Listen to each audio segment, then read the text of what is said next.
Today, I have very strong feelings. I can tell you that. Today, I feel It's coming home! It's coming home! It's coming home! It's coming home!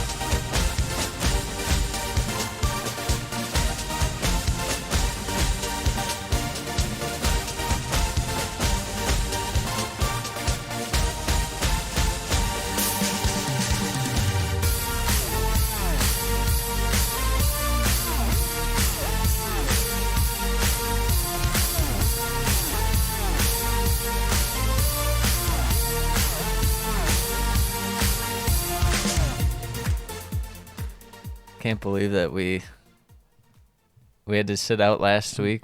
Sam was quite ill. Yep, we're back. You have my word for it. I had the hear- plague. Yeah, I had the plague. and he's recovered. He's back to normal. The news of my death was greatly exaggerated, Yeah. although I All was the quite ill. haters. Yeah, the haters showed up outside the podcast booth, Yeah. and they were doing it was like the black guy meme where he shows up to the funeral. You know what I'm talking about? Yeah. Yeah. All the haters were doing that to us. Yeah. They're waiting outside your bedroom, your bedroom door. Well, let's see. We started off last time at the final third match day. Just before. Yeah. And we'll just kind of recap how the groups ended up breaking down. Group A, Netherlands beat Qatar on the last day, and Senegal ended up beating Ecuador. So it finished Netherlands, Senegal, Ecuador, Qatar. Do you have the predictions saved somewhere? I think we had Ecuador, I think we did Ecuador. but it was literally a toss-up. It was 50-50. Yes. Oh, we did have Senegal. Oh, we had Senegal. How about Wow, that? We're Good thing we geniuses. kept it. We keep the receipts. Yes. We're keeping the receipts. Group B did not go our way. So on the final day, Yeah. U.S. England- bros. England beat Wales Mm-hmm. to send them home. Yep. U.S. beat Iran to send them home. Yeah, really threw out our prediction of the U.S. getting fourth place. Well, to be fair, we said we liked the U.S. squad. It was just we didn't trust Berhalter. And then Right. the Berhalter rearing his ugly bald head came through in the round of 16, which we'll get to. But Yeah, I mean, he did.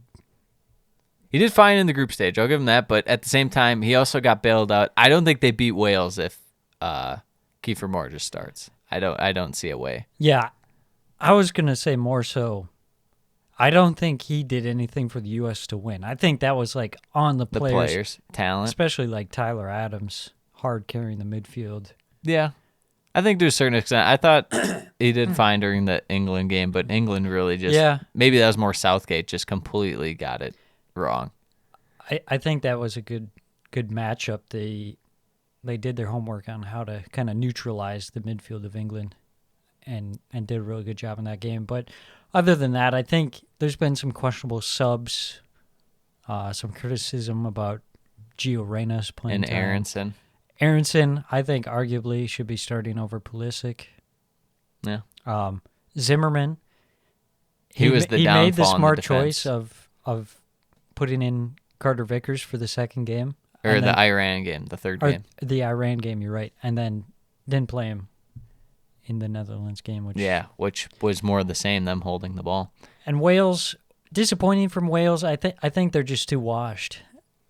I think Bale that and first Ramsey. game, if they're able to get a win, it goes completely different for them. Yeah. Only able to get a draw in that first one. That first half was really bad against the U.S. Very bad. I mean, trotting out the corpse of Aaron Ramsey. Yeah, that was disgusting. Yeah. Iran, you know what? They came out. They played solid. They showed some stuff. Yeah. I They had respect Iran. they had the attack. The guy called out, Taremi, played well, Yeah. but All while their country is just in a real doozy. state. Yeah. Before we move on, I have to say how hilarious it is that English people were like complaining that the U.S. were bragging about this and then being like, "You guys didn't even win. It's like, yeah, you know what? A draw is a win for the U.S. You're England. Yeah. You should be wiping the floor with everyone in this group. What are you talking about? U.S. wins 0-0. Yeah, exactly. Moving on, Group C. Finished Argentina, Poland, Mexico, Saudi Arabia. Mexico able to grab a win on the final day against Saudi Arabia. Poland just holds on goal differential over Mexico. It was so close it almost went to yellow cards and fair play, which would have still seen Poland go through.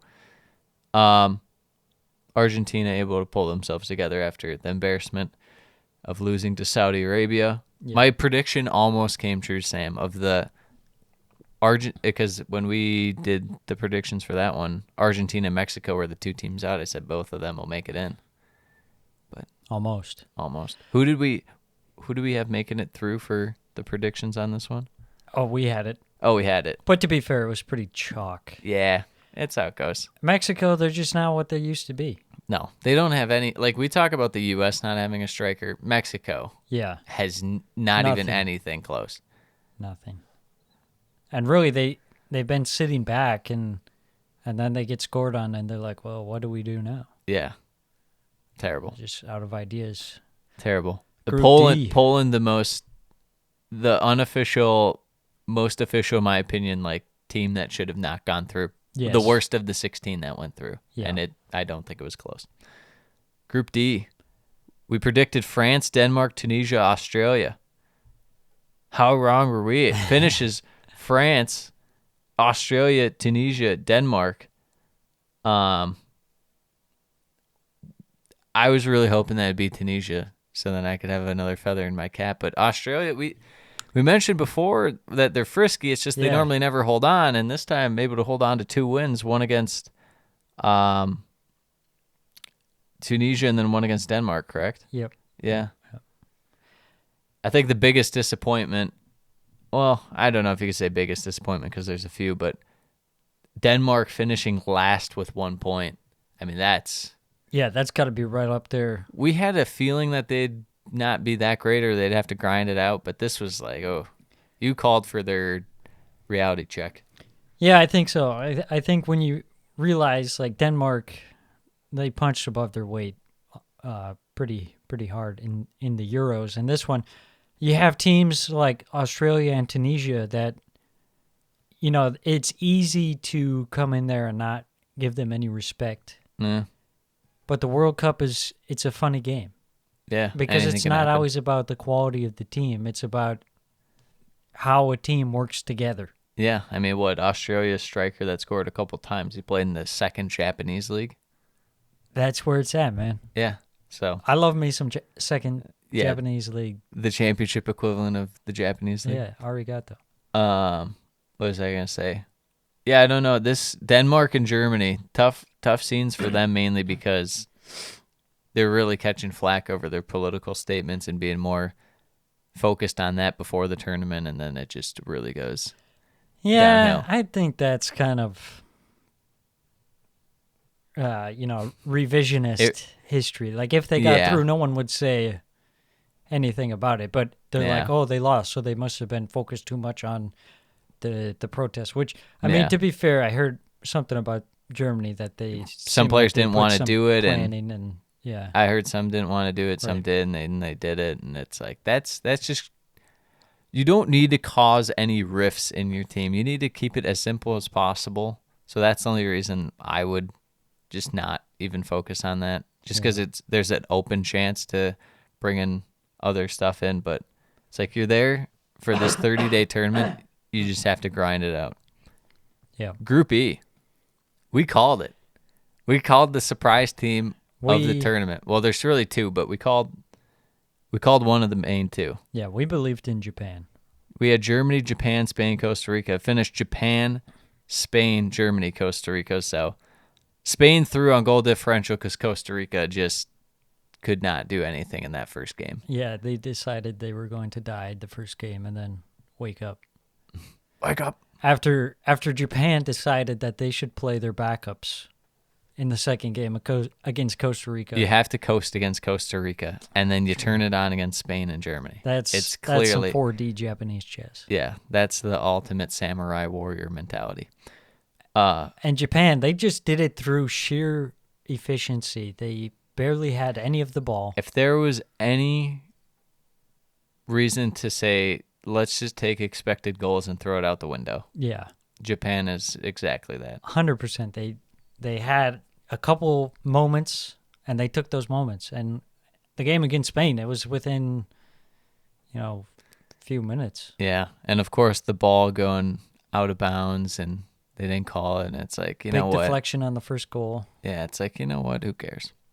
Who cares? We let Japan win the group. That's what happens when you have these games. Like, say you play that game over 1,000 times. Like, Spain's going to win Yeah, a high percentage of those times. But when you only play the game once, that's all that matters. weird things can happen. Yeah, that's why you can never predict, use like expected goals or anything to like say, oh, this is why this team should have won, stuff like that. Especially for tournaments. Over a campaign, it's at least Exactly. somewhat more reasonable. But in a World Cup, you just can't. You have to throw advanced stats out the window for the most part. Exactly. Group F, I think we should or what do you want to talk about? Group let's E? just touch on Germany, their failure. Nah, I mean, They created the most chances out of any teams that played 3 games.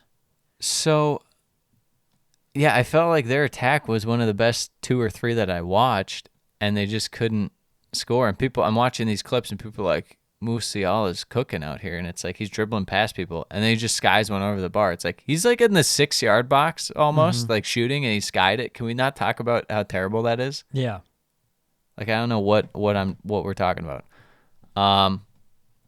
Let down. I feel like they should have been more reliant on guys like Zane and stuff. Never got them involved. Gnabry, where was he? Yeah. These guys, it was just over reliance on Mueller. They kind of half committed to this rebuild of going young fully, getting the old guys out. Yeah. It's very strange.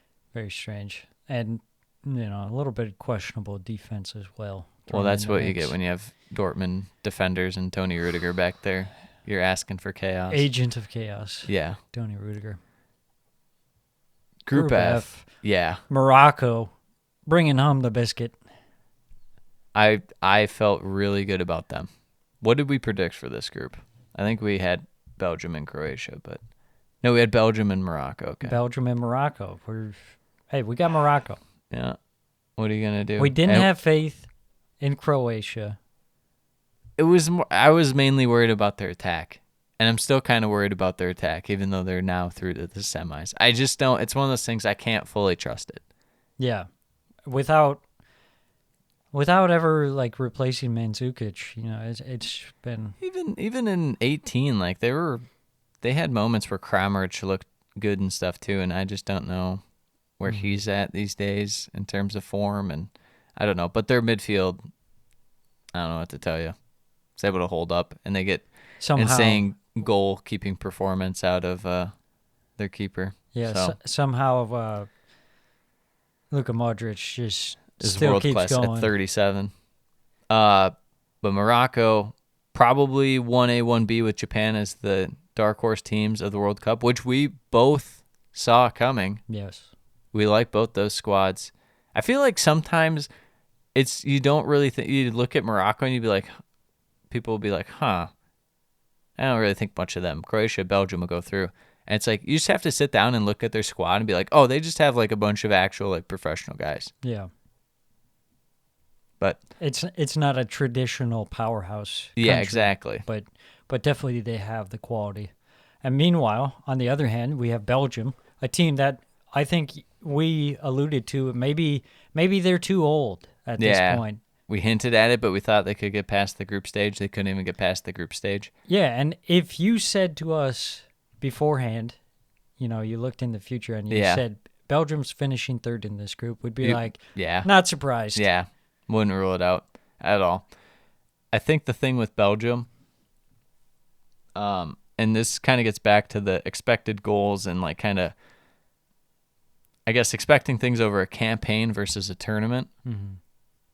I think Belgium I mean, obviously it's their golden generation because they haven't been like that amazing before this. But I think it was really just tied to Eden Hazard being world class. Mm-hmm. I don't think it has anything to do with Kevin De Bruyne. Kevin De Bruyne hasn't done a whole lot at these tournaments Yeah, for them. Yeah, I agree. I agree with that. And the aging of the squad, the defense. And to recap the point too is I think De Bruyne is more of those. If you stretch him out over a long span, like of a season, he'll be amazing, and he has his moments. But kind of short term, it's not always there. And I don't think that this squad really is suited to work with him. Yeah, exactly. I mean, look at the options up front. You got Fat Man Lukaku. Fat Ram, You got Michy Batshuayi. Batshuayi, who's like the leading goal scorer for some reason. You have Trossard, who you're not playing for some reason. And then you have Doku, who's more of like a winger. He creates shot on his own. It's like, I don't know. Not to mention, everyone in this team fucking hates each other. Exactly. We should have thought about that. Yeah. Is the main thing. Is Yeah. Courtois and De Bruyne don't talk. Eden Hazard got into a big fight with a couple guys. I mean, this whole thing was just shambolic. Yeah, they're like France Junior. Not to mention, we should have had our heads examined. They had Vertonghen and Alderweireld as their back two, Yeah, exactly. and they finished, what, 6th 2 years ago at Tottenham? Mm-hmm. What the hell made us think that they could grind out a month? yeah, no, they've been brutal. washed. But Canada, I think, might be the funniest thing because I think they might win the award for biggest copers. Oh, 100%. Oh, they played good. Really? Because anytime they were inside the opponent's final third, I'm like, oh, they're just gonna miss the net entirely. I never felt Scored they're one goal. Yeah, never felt they're gonna score. Yeah, they got a little too high on their horses after Winning CONCACAF. winning CONCACAF of all things. Group G. Let's see what our predictions were. Brazil, Switzerland, Serbia, Cameroon.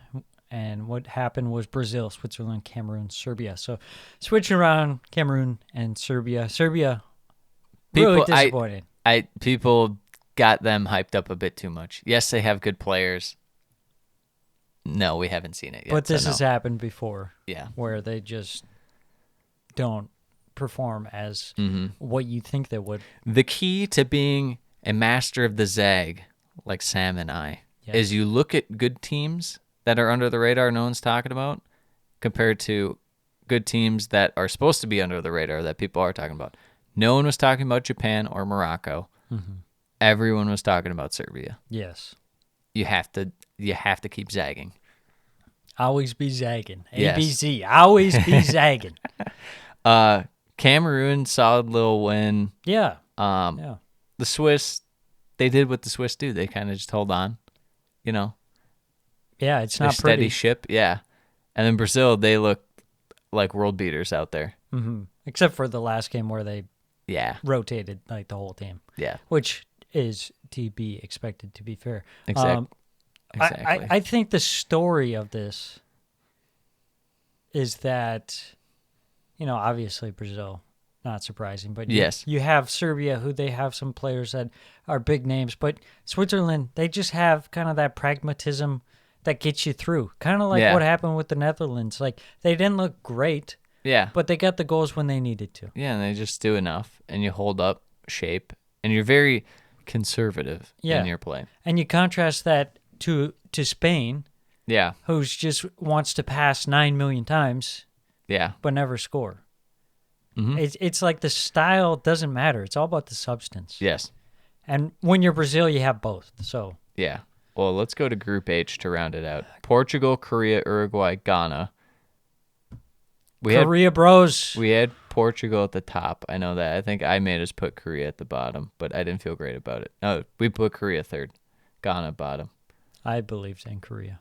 Uruguay, we had Portugal, Uruguay, Korea, Ghana. I think we misunderstood how much Uruguay is just Fede Valverde. Yeah, they're a bunch of wash players too. They're Yeah, like they have the one South American Belgium. Yeah, they have one world-class guy, and that's about it. Very entertaining games from this group, to say the least. Korea winning it like virtually at the death to send them through. I believed in them.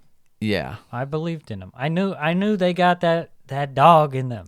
And to be fair, I think Korea, they really showed a different aspect of their game. This World Cup, last World Cup, they just kind of got dominated and got a couple goals, on the counter or whatnot. But they showed some real technical ability in their games.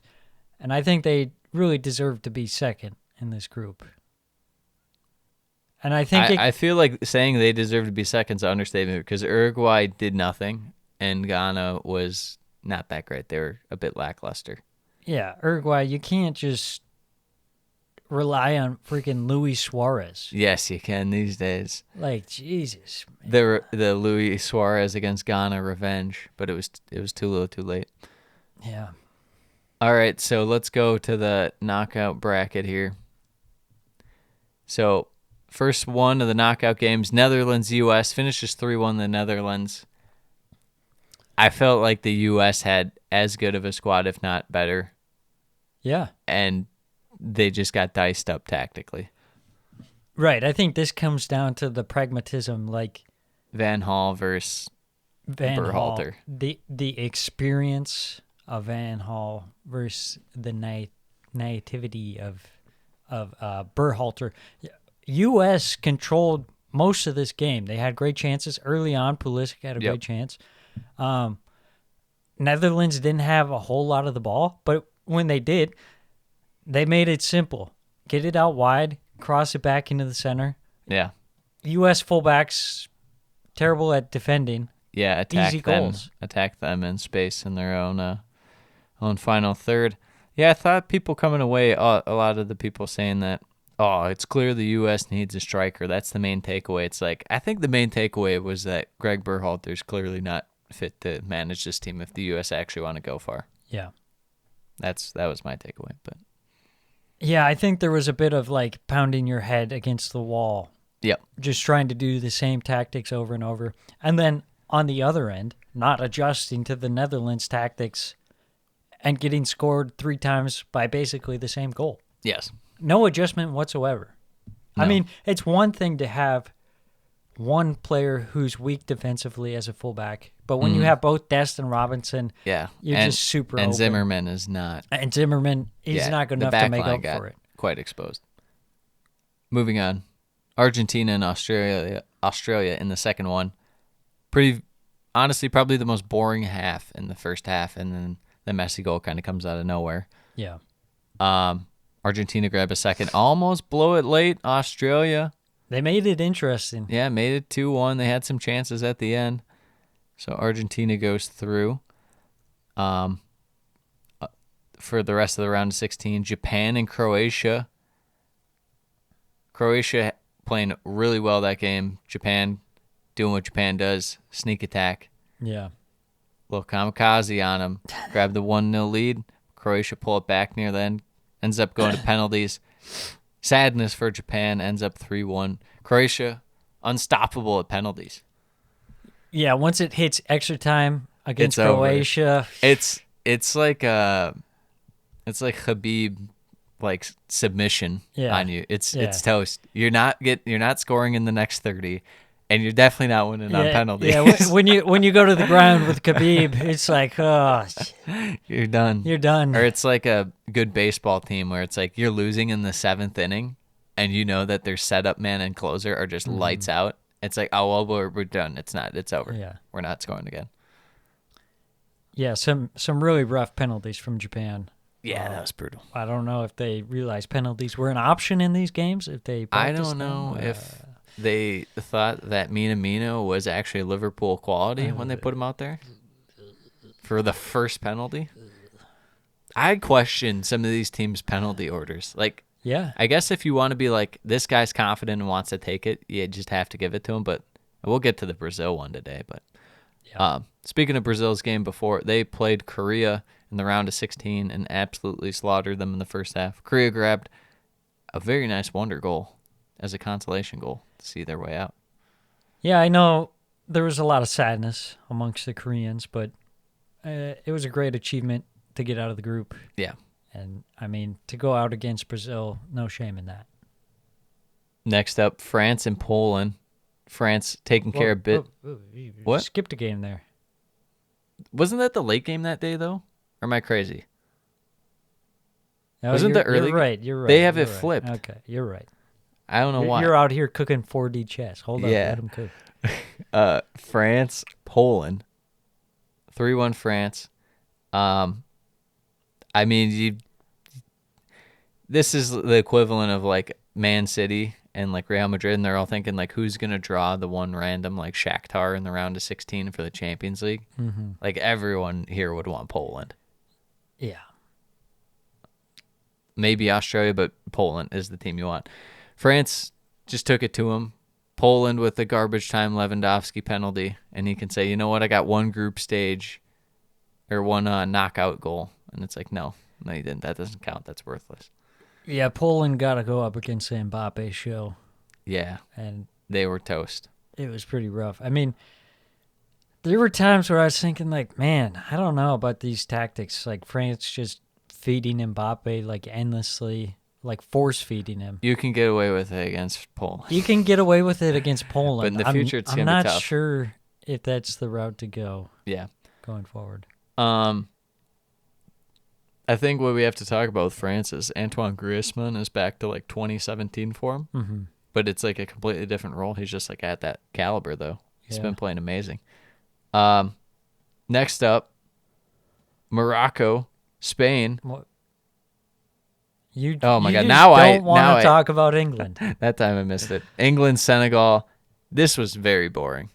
It was weird how Senegal like came out. In the first half, they Really were strong. it was very close, and then it just kind of got boring because England kept taking their chances. Yeah, Senegal just kind of fell off after like 20 minutes. They're like, okay, we're not good anymore.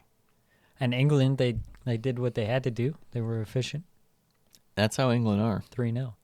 Pretty easy ultimately. Yeah, to say the least. To the next one, Morocco, Spain. This might have been the most boring game imaginable. The team that never stops passing.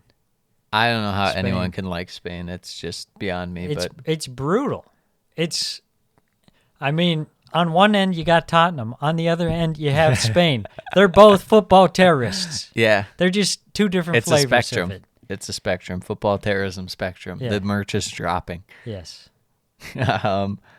Goes to penalties. Morocco win 3-0. Imagine not converting a pen. Poof. Absolutely shambolic. Luis Apparently- Enrique had to. They practiced thousands of pens. Thousands of pens. Too Yeah. many pens, one Yeah. might even say. Just like they're passing. I'll- Too much. Maybe this is just me.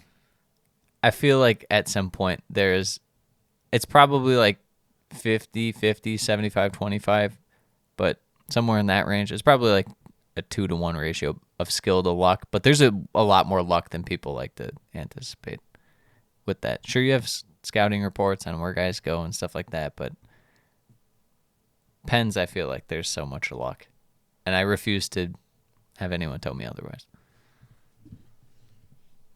Yeah. So it's like practicing that thousands of times. It's like you should probably practice different scenarios. Yeah, more. I mean it's. But what do I know? There's so many variables. The conditions, the stadium, who the Yeah. goalkeeper is. You'll never be able to replicate when you're practicing pens that atmosphere too. Yeah, and you can't feel that pressure. That's the same pressure at the end of this game. Yeah. You know, you can't replicate that pressure. You can't replicate the It's mind not like, games. It's not like going practicing on. free throws in basketball, Yeah, where that's a bit different. yeah. So, to wrap up the round of 16, Portugal absolutely murdered the Swiss. They really took it to him. Ronaldo got benched, Mm-hmm. and Gonçalo Ramos had his coming out party. Our boy Ronaldo. He's So just humble. taking blows left so, and right. So humble. What a leader. What a team player. Everyone's shitting on him about Man U, and he's not about the team. He's about the team when they win. That's right. Everyone's jumping on Ronaldo. He's having a rough go. You know what? I think they scored with him out there twice, or at least once. Mm-hmm. So you know what? It's a wash. Yeah, It's a wash. it's true. He's not a net negative. Yeah, Portugal absolutely killing it. I mean, after the round of 16, who did you feel like were the favorites to go through? I mean, obviously you got Brazil, That's how I still felt. number one. That's how I felt. I would have said Brazil. I would have moved Portugal neck and neck with England. Yeah, I think that win against Switzerland really gave me some more confidence in Portugal to see that they can go out there and just dominate in a huge match against a team like Switzerland that's not really a not pushover pushover. team. No. France, I still have some question marks, but very strong team. Yeah. Argentina, there was still question marks with them because there's a lot of reliance on Messi and a lot of times where they look like the better team, but They almost no blew it end to product. Australia. Almost and blew it. And they lost to Saudi Arabia. It's tough to trust them. They had to squeak by Mexico, didn't play very well in that game. Yep. So, round of 8. We'll get to it right here. Netherlands, Argentina today was the late one. We'll just go with that one because for whatever reason it's top of the screen. Finishes 2-2. Argentina is a very strange, chippy game. I guess they do have a lot of history, but it was very back and forth. Argentina went up 2-0, I think, by the 70th minute after they drew a pen. Yep. And then in the last, 10 minutes or so, Wout Weghorst show. Woot, Bring bro. Pride of Burnley. Burnley. Let's Yep. go. Let's go. It was the Wout Weghorst show. Yeah, I got to say, that penalty was so soft. It was. That was ridiculous. It was. The ref I this thought- game was Yeah, Clown show. the Spanish guy that everyone likes to act is good and is actually not very good. I don't know terrible. what his name is. I always forget. Lajos or something. But what about Messi had a handball in the middle of the field? Yeah. Just completely swats the ball. Yeah, not yellow. Just like Romero, did you see his handball where he just was like, all right, I'm just going to hit the ball. I don't get it. That one, he did get a He yellow, did, but still. it was very questionable what he was doing there. The Enzo just rocket right into the bench. I was going to mention that was my favorite part of the game where the they mini did scuffle. the Argentinian shithousery. It's up there. Yeah, and I It's don't up like there. it very I much. don't like it either. It offends me, but yeah. that means it's working. Yeah. They wind us up, Yep. and it works. So imagine how their opponents feel. Well, you know what? They did that, and Wout Weghorst responded with a 90+11 goal right on their head. Netherlands. What a set piece routine.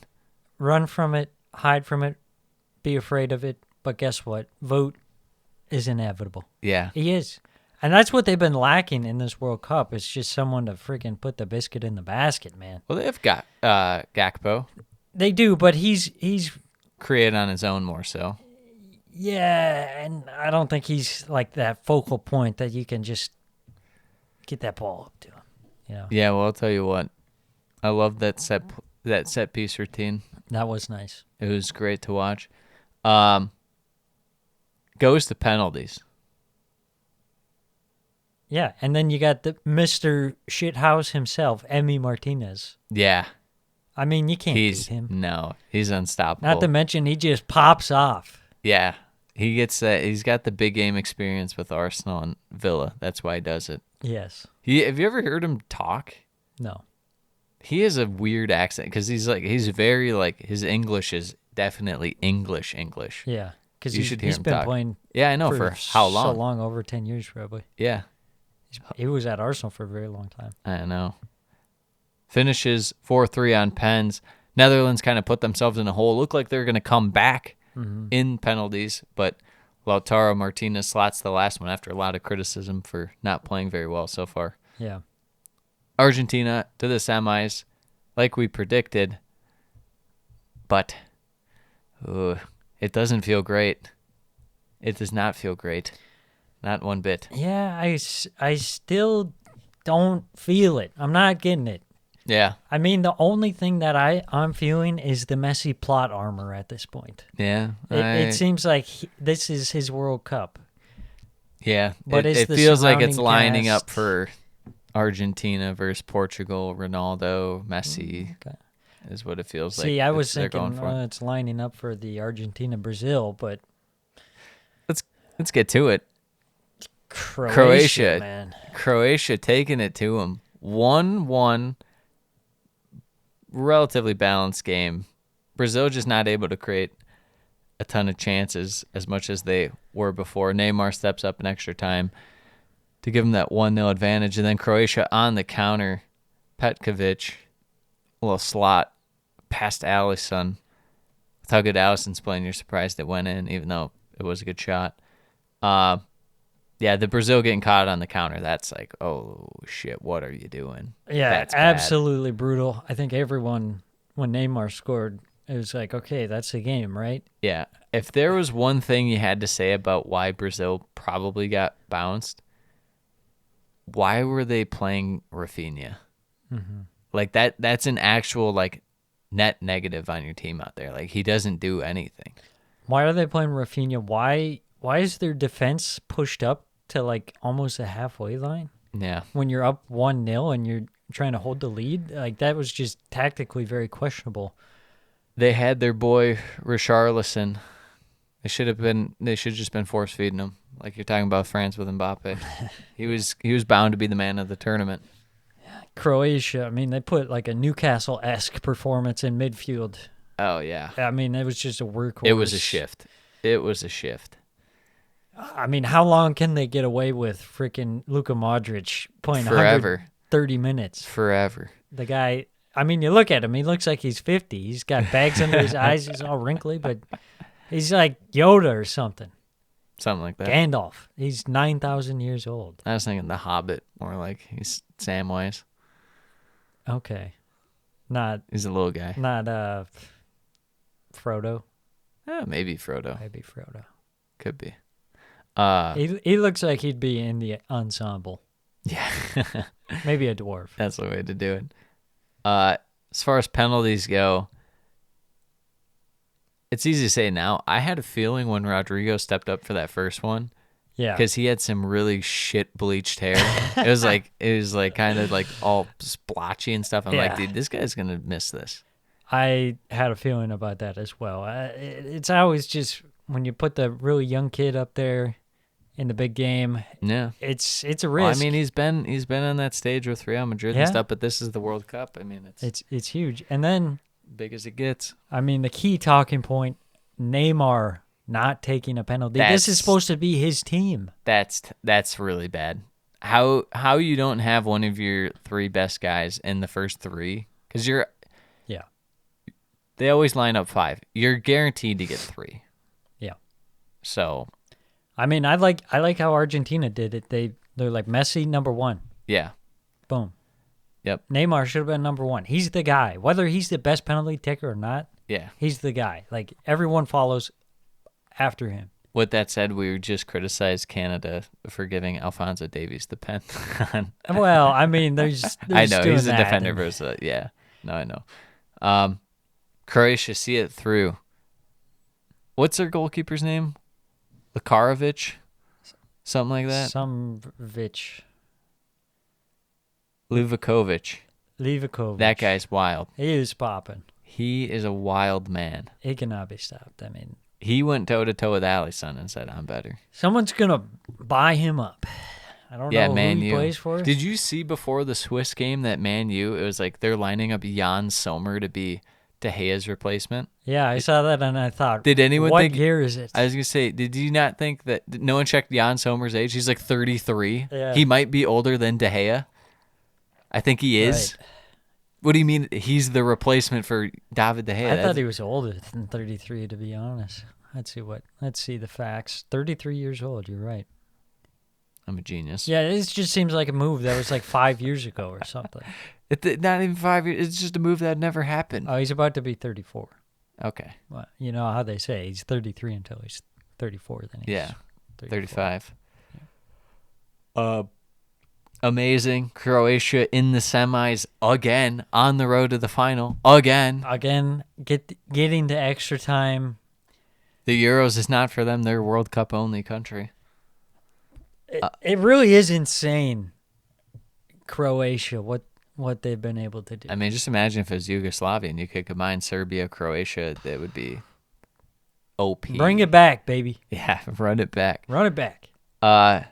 So Argentina, Croatia will be first semi. We still have the other 2 round of 8 fixtures to be decided. England versus France and Morocco versus Portugal. Is that tomorrow? Yes. I don't know what today's date is. Yes.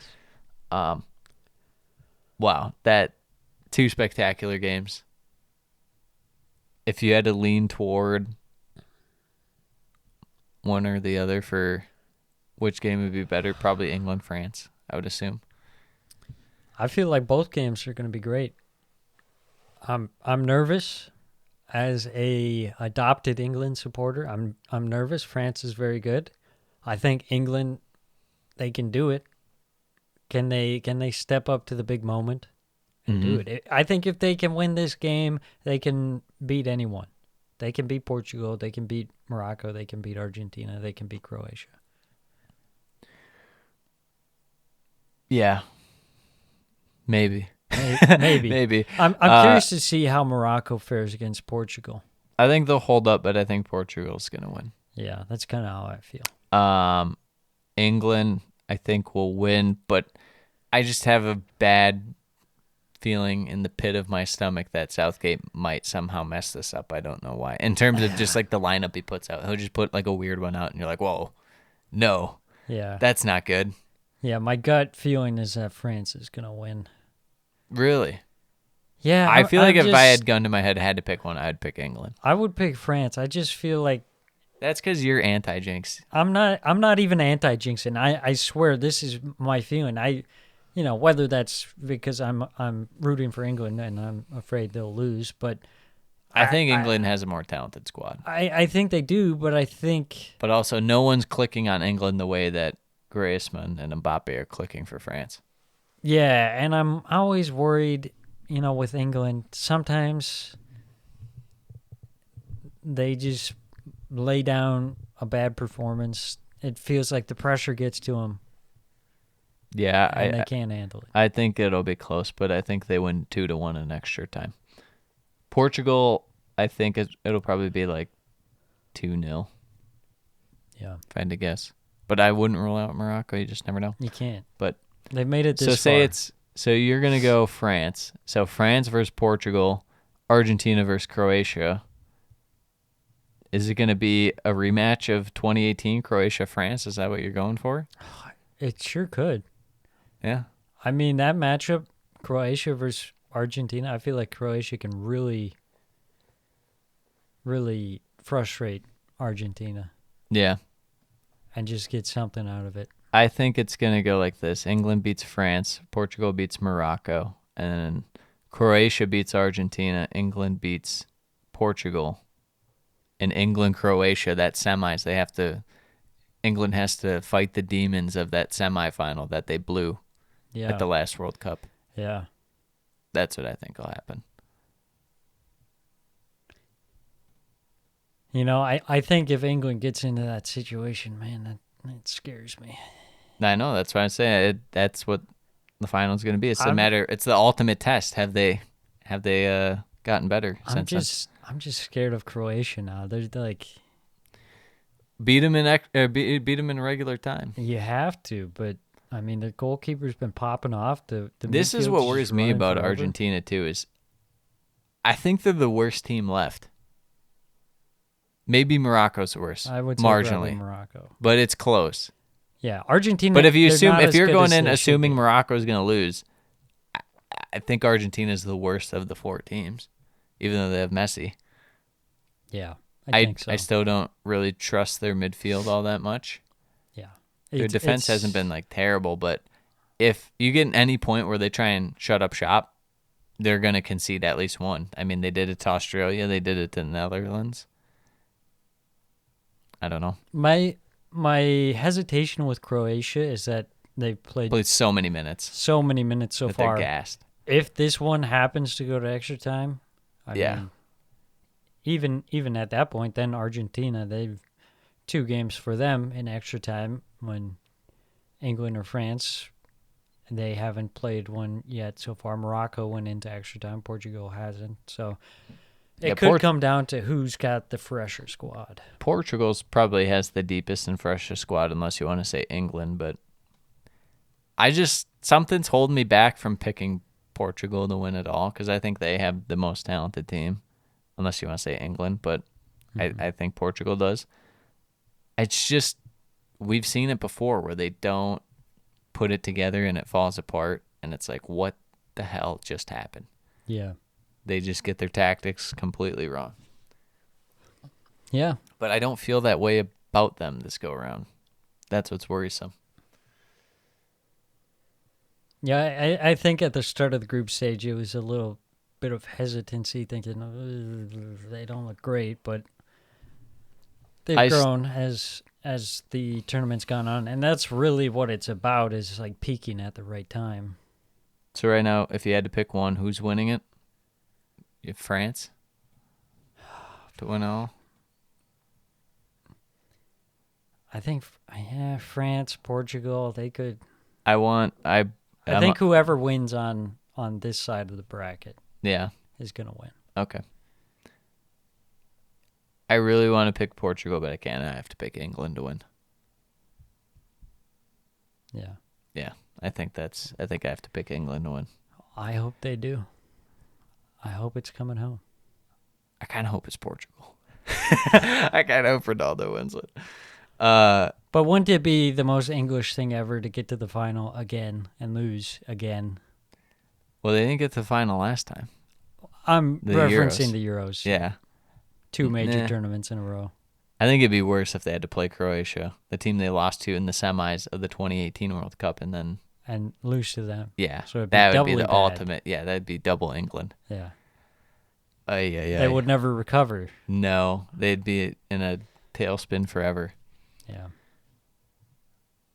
But no, I feel real good about England and Portugal. I'd almost bet my life that one of those two teams would win, and that's the ultimate jinx right there. What's your... What about France do you not believe in Their midfield, I don't trust their midfield. their midfield? Yeah, just not here. Pull up their team real quick from the Poland game. Yeah, that is fair. I can't... It's their weakest. Let's take a look here at how they lined up. Tushmani, Douche money. Rabiot, and they have like Dembele, Griezmann dropping back too. I go to the bench, please. Guendouzi, is he getting in there against England? Veretout, Saliba doesn't even play for him. Camavinga might get in there. I just don't. I don't think they have it quite yet. I don't feel great about this France squad. They do have quite a few injuries that they picked up throughout the way, but Yeah, you know what would help is if you actually brought a guy instead of Benzema and being like, oh, no, we don't need anyone. yeah, replacement. Why would we? We're doing it for him. It's like, what? I think we should probably put ourselves in the best spot to win. Yeah, But all right, is there any wild prediction you want to give before we wrap up this? Did you want to get some of the preview in? I put together five teams to preview, or no? We're saving that for next week, and we'll do 10 next week and 10 the week after. let's just. I think we got some time. Yeah. I think we went through that a little faster than expected. Here we go. Let's get these 5 back to the Premier League now for a little bit. We're Yes, doing some our- team recaps where they're at right now. I broke them into 4 groups of 5. The plan was to do one set last week, another But this I was week, and then dead. yeah. So next week we might have to just do 2 or something. We'll take a look. Yeah, I think we probably can because there's not as many games at this point. Yep. What are the groups again? We have the one we'll cover today is the catastrophe team. Scroll down and we should have all of them on there.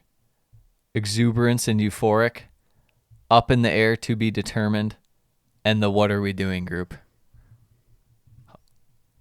I'll let these people think about which group your club's going to fit in.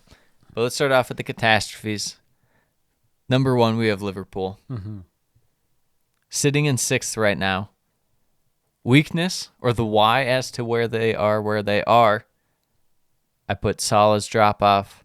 Defense really kind of more exposed for their error-prone play. Yeah. And then obviously the lack of parenthesis quality and parenthesis depth. Mm-hmm. It's one thing to have depth. It's another to have actual good depth. Liverpool has neither. Yeah. But specifically, they really could have quality depth, but they just don't keep guys. And Yeah. they don't sign guys.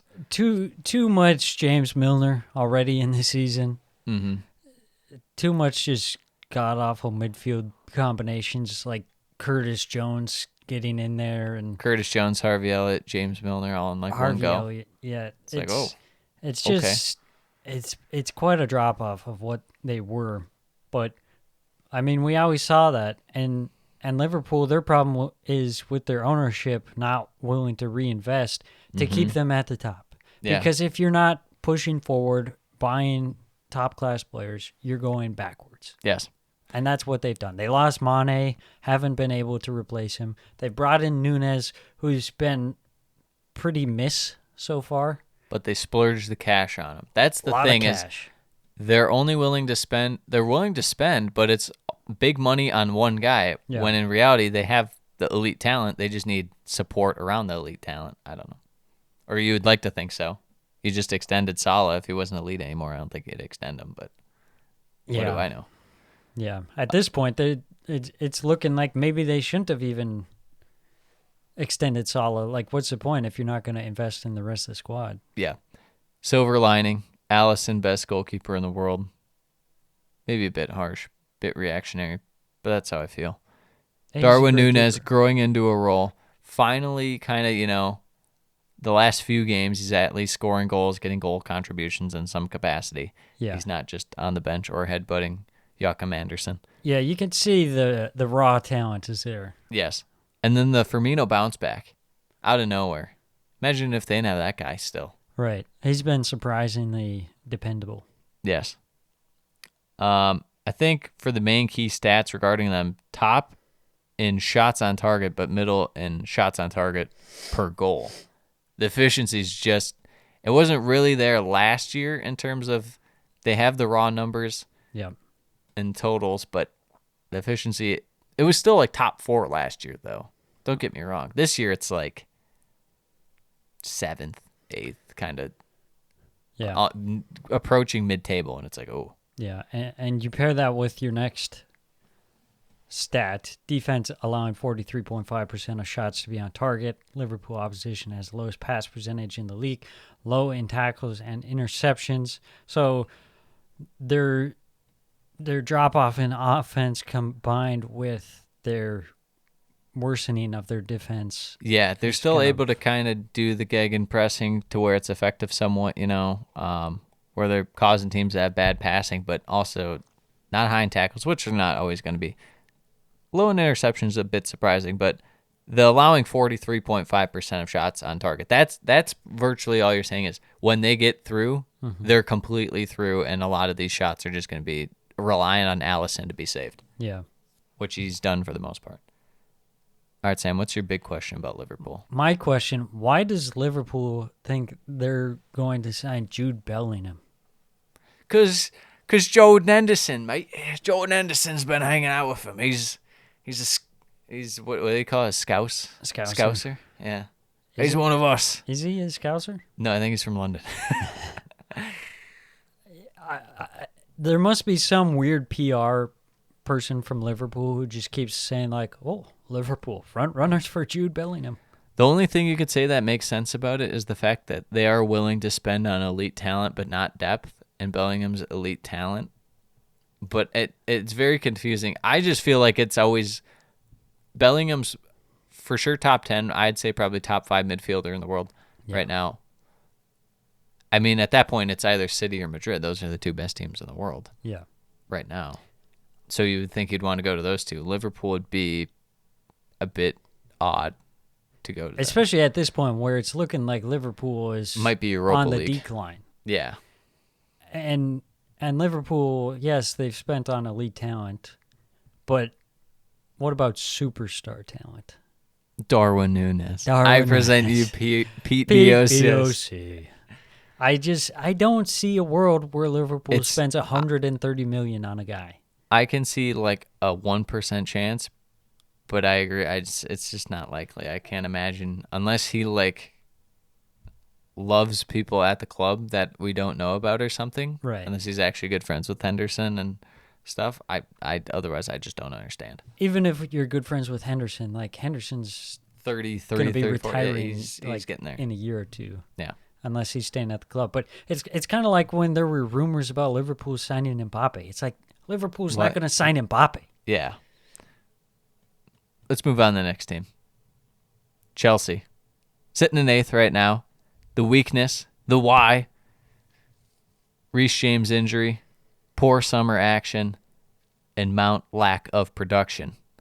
If you had to rate those three as to what is like most prevalent to least prevalent, how would you rate it? I think number 1, Reece James. Number 2, poor summer action. And then 3, Mount. Okay, good, because I put him in that order for a reason. Yeah. I just think, I mean, we've talked about this. Why is Chelsea spending, what they spend, 100 million pounds On who? on just In the summer? More Yeah. than that. more than 100 mil? Oh, yeah, what are you talking about? Cucurella was almost 70. Fofana was like Fofana. 40. No, he was more. He was more like 50 to 60. 60, I think. And then Sterling's like 45, 50. And Why- they spent like 150. Why is Chelsea spending 150 million pounds on guys for Tuchel when they are already like 1 foot out the door on Tuchel? Yeah. Maybe even a foot and a half. Yeah. It's the most strange thing, I think. This is the Todd Bowley experience. This guy just shoots from the hip, Yeah. wants to impose himself on the club, and the It's very tomato is new on owner. his face. It's very new owner energy. This Yes. happens for any new Yes. owner that comes in and they're just like, oh, hey, how about this? I'm smarter than the league. Let's get an all-star game. Yeah, it's like, no. What the if hell are they you didn't doing? have relegation in soccer? Something like that. Yeah, that's Todd Bowley. The He's Todd like Bowley. a 1800s People gold prospect. people need to know that Sam's gonna really hate Todd Bowley because he owns not only Chelsea, but I think Sam hates this more than the fact that he owns Chelsea. He owns the Los Angeles Dodgers. Yes, there's very few things I hate more than the Dodgers. One of Um, them being Tottenham Hotspur. Yeah. But no, I mean, it doesn't make sense. Even if Tuchel was there, it's still, if these are Tuchel signings, that's just another reason for Tuchel to go, mainly because why was there no action to bring in midfield Yeah. with Conte and Jorginho being in the state they're in? Silver lining, though, Reece James and Chilwell will be coming back. You've seen flashes from the guys that they're going to have to rely on. Mm-hmm. Not many flashes, but you've seen moments.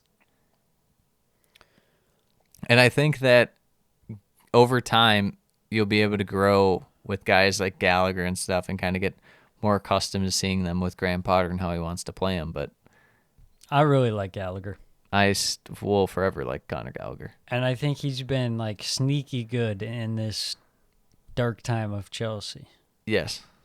And I think having Graham Potter there is perfect for him. Because he'll I'd actually agree. give him a chance. You're speaking, you're playing like a harp into my ear right now. Yeah. The question marks for me is like why buy Cucurella? I get it in a sense that they need wingback depth. The only thing is that you're going to have to heavily rotate between him, Chilwell, and James. This whole Reece James at center back, whoever the manager is going to be, stop it. Yeah. Stop it right now. It's What such the a hell are waste. you doing? This guy is so gifted at going forward, and you're going to put him at center back. Stop. Yeah, But the thing is that last year with Chelsea in the last few years, you get stuck with one of them goes down, and then Marcus Alonso's out there for an extended period of time. yeah. So maybe the better way to do it be sign a guy for like 20 or 30 mil. But it's like you also just did that with Emerson a few years back, and that didn't really work out. So they just go all in for Cucurella, who you think would fit in with even with Tuchel But then it really makes more sense when it's like, oh, they're just going to bring Graham Potter in. Yeah. But I get your point. It's like 60 to 70 mil for a guy who's not going to be playing full time. That's very strange. Yeah, and it feels like he's just kind of being forced into the team at this Yeah, point rather than- because of the price tag. Well, what's weird is when he first started, you could see how good he was, and then it was like the aura around Chelsea and their guys rubbed off on him. And Yeah, made he him got the worse. Chelsea stink on him. Yeah. Yeah, he's a great player, but I don't think he's been utilized correctly yet. I mean, I don't know what Chelsea's best formation is at this point. I mean, it's really down to the personnel. Yeah. Like you talked about, the midfield is really a question mark. Mount has been You playing can't poorly. really point Striker. to what their best personnel is when you don't really know what your personnel Yeah. is. That's why they're going to have to offload a bunch of guys and realize who are the guys we're keeping, who are the guys we're not. And then they can go from there. Key stats. Goalkeeping has apparently been very good, which is virtually all Kepa because Ed Mendy is big time stinky. We didn't talk about that with Senegal and England, but that was like he should be on West Brom. Goalkeeping. Yeah. Man, the fall from grace. Yeah. Chelsea attack, mediocre at best, but efficiency greater than the overall numbers, barely. Bottom in fouls, shots, and dribbles leading to a shot. So they're getting all their attacking from passing, which I guess that is the best way to do it because that's the most reliable sense. You're not going to rely on just drawing fouls to get shots or shots leading to shots or Yeah, not specifically dribbling to shots. not as a top club. Exactly. But Chelsea, very susceptible to the counterattack rather than being beat through build-up play. And they really haven't been able to transition from defense to attack this year under Tuchel or Graham Potter, which it's a big issue. Yeah, under Graham Potter, I've liked their spacing better, but I mean, we've seen a lot where it's just like they're not moving the ball well, not getting the ball into dangerous areas. Yeah. And then you just have like the black hole of the striker position at the moment between. I Like, can't wait Aubameyang for and this Broja. second. I was going to say, I can't wait for a second half where it's just Broja thrown up top. I mean, Except for the there's- non-Champions League There's games. a lot of rumors about Nkunku. Yeah. I feel like he's more of like a winger, but I guess he's a striker too. That they'll just be putting him in, Timo Werner, V2. pretty much. The black Have Timo a- Werner, the have a- French Timo Have Werner. a winger that's put into striker and perpetually offside. Yes. What's your question for Chelsea? My question is, when do we start to see some sort of vision? Progress, vision. Right now, we don't know what direction this is meant to go. Yeah, it's just spinning around. I think you look at a team like Arsenal that decided they wanted to go in a certain direction with youth players, Yes. and they committed to that option. What's Chelsea going to do? How are they going to commit into a direction? Can they even commit to a direction? Are they just going to kind of have one hand over here, one hand over here? You have some young guys, and then you have some guys that are like on the verge of being washed, like the midfield, that don't want to be at the club anymore. I think you need to just use the Premier League, even though you have an extra game in hand on some of like Newcastle and Tottenham, I think, but you're like 8 points back. I would say it's not fair to say just punt on the season, but use the Premier League to experiment with stuff and then just kind of try to go for a run in the Champions League with your experienced guys. I don't know what else you would do. Use the Premier League because then those young guys are still able to get actual real Yeah. game experience that matters. Right. If you're not bringing in a striker, please just keep playing Broja because we know what Aubameyang is. Trash. He's trash. He's certified trash. He's washed. He's trash. Keep playing Gallagher. Oh, we didn't do this part of the thing. With turnaround 1 to 10, how likely for Liverpool and then Chelsea? Since we forgot Liverpool's. Liverpool, I'm at about a 5. Okay. Take it or leave it, pretty Yep. much. Yeah, it's up in the air. Yeah. Chelsea's like a 3. I think Chelsea's a 3 because they're There's too much, like, in terms of getting guys out of the squad and stuff. It's not practical to think they can do that in one window. exactly. There's a lot of work to be done, Yes. and they're just at the start. Yep. West Ham, the first non-elite catastrophe team, sitting in 16th. Weakness in the Y, subpar attack, especially finishing. David Moyes. Hello, David Moyes. David Moyes. I think there's just an aura around the team that they missed their window for the UCL, and that's kind of also playing into it. Possibly. It's hard to really have that level of football, especially when you're West Ham for 1.5, 2 years. Remember that run they went on with Jay Lings and the Vibes, and then last year Peak they were Vibes they're in the Champions League driver's seat for a little bit. Yeah. I mean, that's a long time to be really good for West Ham. Yeah. You're not always going to keep up with that, especially when guys get a bit complacent and stuff, and they'll look for moves to bigger clubs and stuff. I feel like they might have missed their window.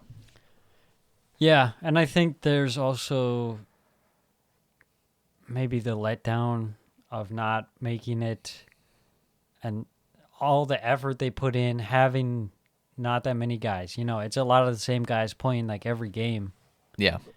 and it just eventually wears on you. And I think at this point, there's a lot of question marks about David Moyes being a little too conservative in his play. You I look at just the feel like- squad, and they should be better at attacking than they are. I just feel like, a lot of it, I wouldn't say conservative's the right word. It's just really confusing is more the word I would use in terms of what their actual plan to attack is. Yeah. Because it's a lot of your passing from like the defense to the midfield, and then the midfield plays it back to the defense, and you're kind of going back and forth with that, and then you're trying to create space Yeah. up front and kind of behind the defense. And it's like, how are you going to do? Who's pinging these balls? They're playing way slower than they used to. They're better when they just have fast build up / kind of counterattack style, but Yeah, it seems like too many times they're playing at a numbers deficit and have like 3 guys in attack versus like 5 or 6 defenders. yes. Silver lining, still have good Euro form in terms of, they're making a run in the Europa Conference League. You still have Declan Rice, so you have at least one elite talent on your team. Anything can happen when you have at least one really good guy. Some key stats. Passing's kind of low to mid-table. I mean, that's a bit odd. Low volume and somehow even more shit efficiency than their volume. Their volume is more like 15th, 16th in terms of shooting, Yeah, and their efficiency's 19th. right. That's tough. But they do have aerial dominance. They're the best team in the air in the Premier League. So also allow their top 3 in opponent touches. That seems really crazy. That they're just kind of sitting back, but yet they're not even countering. Mm-hmm. Right? Kind of low at winning the ball back via tackles. Opponents high in clearances, which just mean that they're crossing and passing is just not that amazing. Yeah. My question for West Ham, can David Moyes be the one to turn the ship around? Because I know there's a lot of question marks from the fans that are starting to say it's time for David Moyes to go. If David Moyes gets sacked, there's only one man I want replacing him. Who's that? That's Big effing Sam. Big F. Sam. Bring him back. Yes, please. You went Moyes 2.0? How about Big Sam Big 2.0? Sam. You're going all the way to the Champions League final. Yeah, or the championship, one of the two. No, what I mean is no one's ever mentioned it with them because I think people are starting to think they're a bigger club than they are. Are we sure they don't, if this doesn't keep kind of sandbagging, that it's just Sean Dyche's team? Could be. Because I'm running out of teams for Sean Dyche to go to. I thought it would have been Wolves, and then they actually go out and hire Lopetegui. Yeah. And then Forest, they just keep holding on to Steve Cooper. They're just giving him contract extensions. What's the likelihood West Ham turning around? 1 to 10. I'm gonna say like a 6. I think I feel better about it only because their ceiling isn't going to have to be as high to where Yeah. they can go. So I agree. Yeah, I think they have good players. They have a decent squad. I think they're underperforming at the moment. I think they can turn it around. They definitely are a team that needed this break, to say the least. Yeah. Moving on, we have 2 more teams before the end of the episode. Wolverhampton Wanderers sitting in the basement. The basement. Sam, the basement. Would you believe that? After watching them, yes, they're Before the year when we said that they'd be a relegation team, but did we think it'd be this bad? Yeah. Weakness, the Y, putrid finishing, Jose Sa just drop off. And I mean, they really can only create from like width. Yeah. That's all they can do. Silver lining, J-Lo, a.k.a. Julian Lopetegui. He's in. They have young defense with some room to grow. And I mean, you have Guedes and Matthias. That's really your hope. They're rumored with Cunha, who was very, very good in the Bundesliga with Hertha Berlin. Makes his big move to Atletico. Doesn't really pan out for him. He's kind of mainly just a attacking kind of guy. He's not going to be putting in shifts. He fits Wolves, if you catch my drift. I just don't know if that's the right move for them, but we'll see. I feel like eventually they have to just add more like ball-winning guys in the midfield. Is this ever going to happen? Do they not make those in Portugal or something? They can't sign William Carvalho, I guess. Dude, let's go. He's like 31 now. The Velvet Tank. I don't know. I think Wolves, yes, they've been pretty bad, but I think they have some good pieces. Yeah, it's just, can they utilize them in the right way? We'll see if Lopetegui can. I think the ultimate funny thing for Wolves would be if they just like started popping off under him and it was just I could see it. Bruno Lage just was an absolute farce of a man. I don't Or just bad luck Bruno, we call him. I don't see it getting worse. I think they're at rock bottom. No, yeah, they are.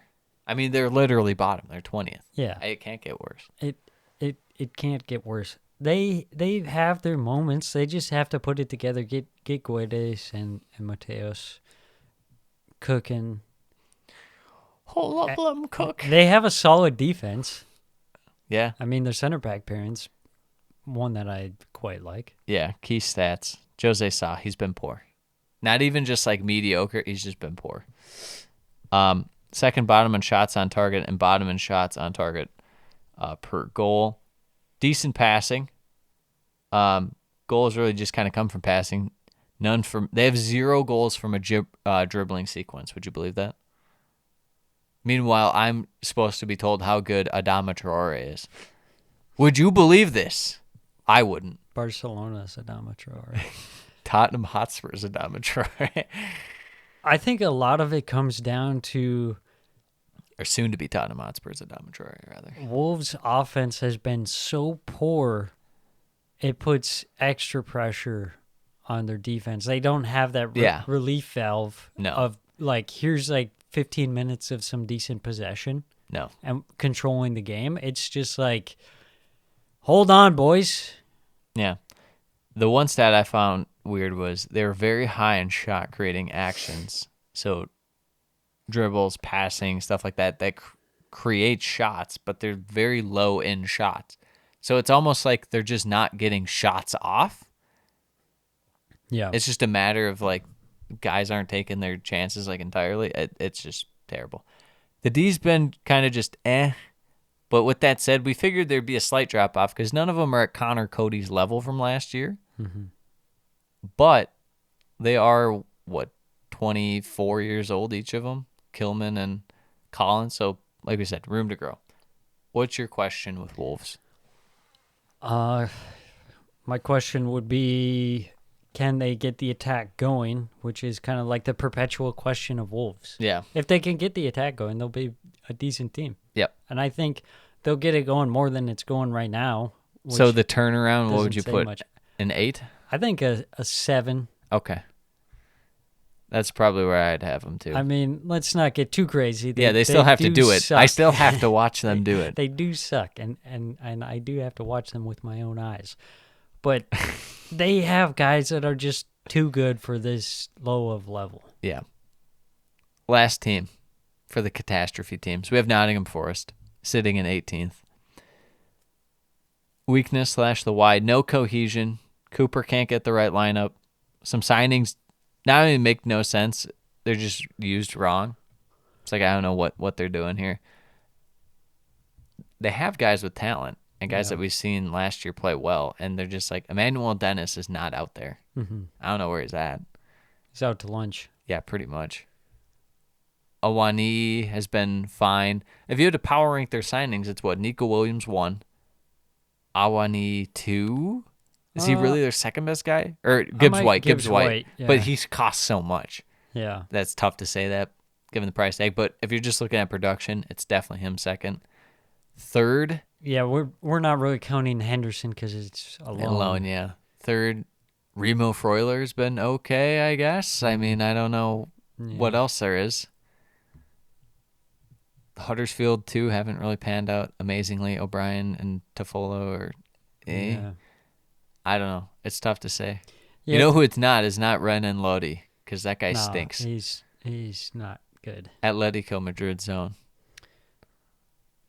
I think if you take these players and they were like on a team that existed before this year, and it just so happened like this team was built up over a Yeah. few years, I think they'd be a decent team. Yes. But when you just throw them all together, I mean, it doesn't really matter who the players are at that point. I mean, Yeah. it's just not going to work.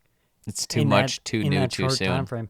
I mean, the one thing they have going is that they've had this big break, maybe have some time to get some cohesion going more Yeah. than they normally would have. Let's talk about what they do have going as far as the silver lining goes.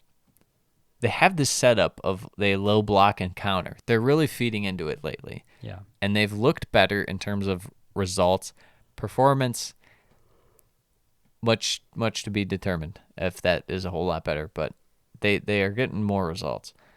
And Nico Williams is actually just a straight up good signing. Those are their two main silver linings. Let's say advanced stats are not very kind to Dean Henderson, and I hate that. You know why? Because I feel like Dean Henderson's oftentimes put in tough spots with this crap defense. 100%. Last in shots on target, and they are terrible at passing. Not ideal. Concede the most in the league from passing sequences, which is how most teams are going to score their goals, which means their defense is bad. But they do have some efficient tackling, so they have that going for them. What's your question for Nottingham Forest?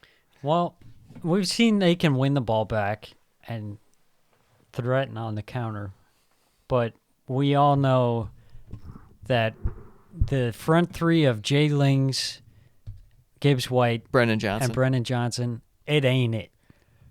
What is their front three? Where's Jay Lings rank in terms of their summer signings? Jay Lings Bottom is three? a bum.